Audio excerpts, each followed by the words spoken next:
discuss all of this, Democratic Congressman Raja Krishnamoorthi of Illinois sits on the House Intelligence Committee. He'll be asking questions later today. Congressman, thanks so much for joining us. And you're about to question the first of two witnesses out of 9 who will be testifying publicly before the cameras during the course of today, tomorrow, and Thursday. Let's talk about Lieutenant Colonel Vindman first. He serves on the National Security Council, and also Jennifer Williams. She's a State Department career diplomat who's been serving detailed over to the White House to work with the Vice President. What do you expect them to outline today? Well, as you know, Lieutenant Colonel Vindman is a Purple Heart awardee. He was a participant in the call on July 25th, unlike some of the others whom my colleagues on the other side say did not participate. He was a first-person witness to what the president said. Not only that, but he was charged with actually helping to prepare the call summary. And so he's very intimately familiar with the details of the phone call, and as well as the lead-up to the phone call. Jennifer Williams, as you know, was an aide to the vice president, and she also knew about the hold on the military aid that was placed later, the vice president's reaction, and generally what was happening in the White House at the time of the phone call. Tim Morrison, who will also be testifying later today, this afternoon, he's on the National Security Council. He said in his deposition, he said he had concerns about Vindman's judgment, and now Republican Senator Ron Johnson of Wisconsin, he released a scathing letter, a very lengthy letter, going after Vindman's conduct. He sent the letter to House Republicans saying that Vindman might fit the profile of bureaucrats trying to sabotage the president and remove him from office. What do you make of these attacks? I read that letter. I read the attack on Vindman. I found that to be an appalling attack on Vindman.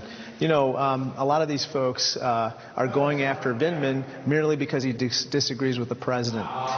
He's a Purple Heart awardee. He's a veteran. He's an expert on Ukraine for the National Security Council, and he was appointed by the Trump administration to his current post. The fact that he would come forward to tell the truth really gets under the president's skin. That's why I think he attacks him repeatedly. But I think the American people can judge for themselves his credibility. I found him to be compelling at his deposition, and I expect he will be again today. Lieutenant Colonel Vindman and his twin brother, by the way, they were only 3 years old when their parents, Soviet Jews, emigrated to the United States. He eventually went to college, joined the U.S. military, Purple Heart recipient, as you point out, wounded in Iraq. When the news of Vindman's concerns about the call first came out, there were some in the conservative media who actually suggested that Vindman may be more sympathetic towards Ukraine than, say, American policy. Would you expect any of those kinds of ugly attacks to continue today? I hope not. And you're absolutely right. His loyalty was questioned to the United States. And I think part of it was because of his immigrant heritage. As you know, immigrants within the Trump era have felt generally pressure under this administration. The fact that Lieutenant Colonel Vindman, a member of the National Security Council, would be subject to the same types of attacks that others have been subject to just shows kind of the lengths to which this White House will go in trying to discredit people who disagree with them. They'll call them never-Trumpers. They'll try to intimidate them before they testify. They'll threaten retaliation if they do come forward and tell the truth. It's absolutely unacceptable. In Vindman's closed-door deposition, Congressman, the chairman of the Intelligence Committee, Adam Schiff, stopped a line of questioning from Republicans that he felt was designed to find out the identity of the so-called whistleblower. Right. Do you expect Republicans will try that same tactic before the cameras today? They might, and if they do, I think Chairman Schiff's going to be very strong in basically trying to end that line of questioning, because at the end of the day, the whistleblower is entitled to anonymity, and in this proceeding, what we've seen over and over again is the president wants to identify that whistleblower so he can retaliate against him or her. Not only that, but the president appears to want to try to create a chilling effect on other people who would come forward with wrongdoing. That's absolutely unacceptable. We are not going to burn the whistleblower.